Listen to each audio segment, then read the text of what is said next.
Hi, Dosers. My name's Paige Payne. I work here at North Coast Church on the Vista campus in student ministries, and we're continuing in our series on what is the church. And something that I've really been kind of just wrestling with lately is what is this concept of encouragement? And over and over and over again in Scripture, we're called to encourage one another. And I really believe that that's firmly one of the foundations of what the church really needs to be. And yet I have a radically misformed idea of what encouragement means, especially when it comes to biblical encouragement. And so if you guys would join me in Hebrews 10, we're going to kind of investigate some of this together. And a little bit of what Hebrews call for what we are as the church comes from chapter 10, verses 23 to 25. It says, "Let us hold unswervingly to the hope we profess, for he who promised is faithful. And let us consider how we may spur one another on toward love and good deeds, not giving up meeting together as some are in the habit of doing, but encouraging one another, and all the more as you see the day approaching."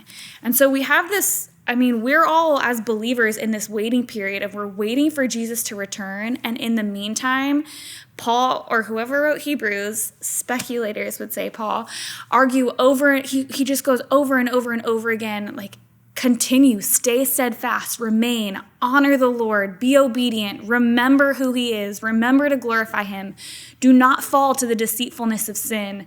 And he calls us as a community of believers, which really he says brothers and sisters over and over again, that we would be the people who are kind of calling one another towards that, towards holiness and righteousness and godliness as we wait for Jesus to come back. And that's where we get this term of encouragement. He says, don't forget about meeting together. Keep meeting together. And when you're doing that, encourage one another. And when I don't know, maybe this is just a student ministries thing, and you could just blame me as the young girl who just I don't just talk to high school students, but who talks to high school students about what encouragement is. I think so often we mean affirmation of between you and me, like you really exemplify joy, or you're such a happy person, or you're so funny and you make me laugh. And we take this word encouragement and we mean, what can I tell you about who you are and what you've done to encourage you and make you feel better and kind of keep you going, fuel you up as you continue to be you and all that kind of stuff.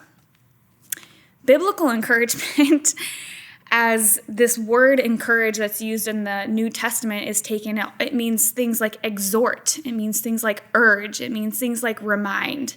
And really, anytime it comes down to biblical encouragement, it's not really about, hey, you're doing a great job as you have done this and you are like this, but really biblical encouragement rests on what God has done and who he is.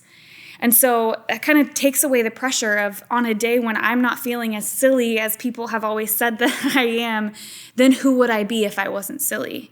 Or if I'm not like exercising kindness as people would say I'm a kind person or something, then who would I be if I haven't done that perfectly? And yet where biblical encouragement comes from, as we continue to push and spur one another towards love and good deeds as we wait for Jesus to come back, really, encouragement rests in the fact of who God is and what he's done. And so I can encourage you on something that has nothing to do with who you are or what you've done, but everything on a very solid, firm foundation of God who is never changing, who is never failing, and who is coming back for us. And so that's where we can find real encouragement from today, is from the truth that, God gives us all things for godliness. He is there to equip us for all of those things. That's something that doesn't have anything to do with what I've done.